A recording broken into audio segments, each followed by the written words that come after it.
Dahil ang totoong pag-ibig, hindi laging masaya, pero laging may kwento. Dear Love. Dear Love.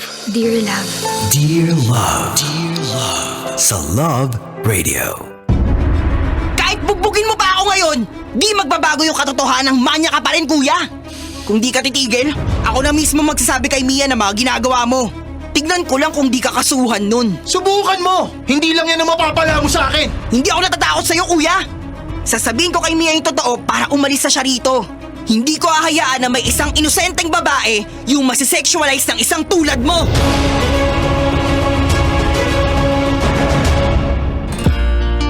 Kasama kakwentuhan at kadramahan nyo na po ang inyong uragong broski like super legit and all Konyo Bicolano.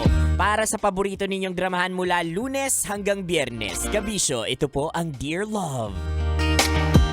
Uy, naku, napaka-interesting ng Dear Love natin ngayon like super legit and all.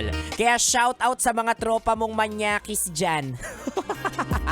Mga katrabaho, kakilala, kaibigan mong mga manyakis dyan. Ako, shout out talaga sa inyo. Wala kayong pinipiling araw like super legit and all. Umaga, gabi, tanghali o kahit ano pa man ako. Para kayong manyakis na tinubuan ng pagkatao. Uy, take note ha. Wala rin pong pinipiling lugar. Oo, ang mga ganyan, ang mga manyakis. Kaya po mag-ingat po talaga tayo. At katulad nung parang napakinggan natin kanina dito, hindi siya bida-bida. I would say, yung mga katulad ng boses kanina sa Dear Love natin, sa teaser natin, na para bang pinagtatanggol niya yung mga nasa-sexualize. Nako, yan yung mga real-life superheroes natin like super legit and all. Kasi aminin po natin, sa in some cases, if we call out people na sinesexualize yung ibang tao, anong sinasabi nila sa atin? Apaka-KJ mo naman?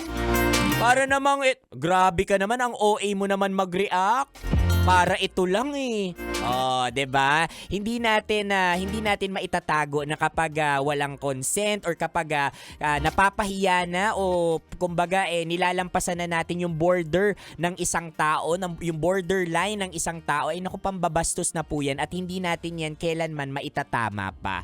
So shout out sa mga matatapang dyan, and yes, let's continue to call out these kind of people. Nasa online man yan o sa mga nakikita ninyo sa daan and all.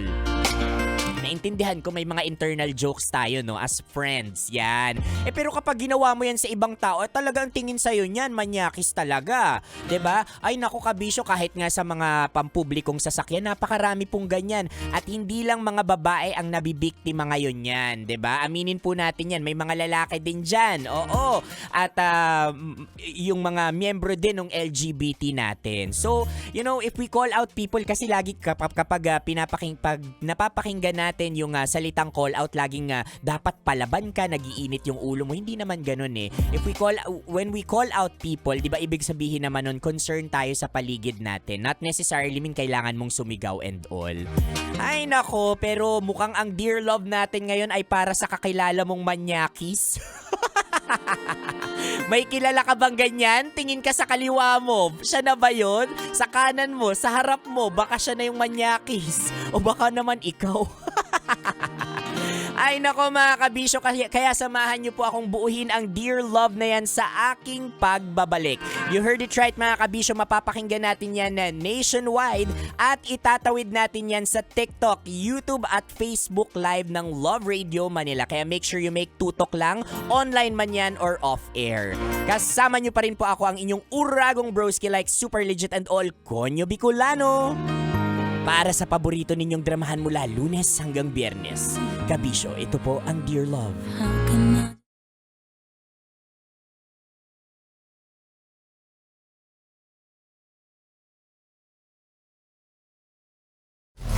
Metro's #1 Love Radio.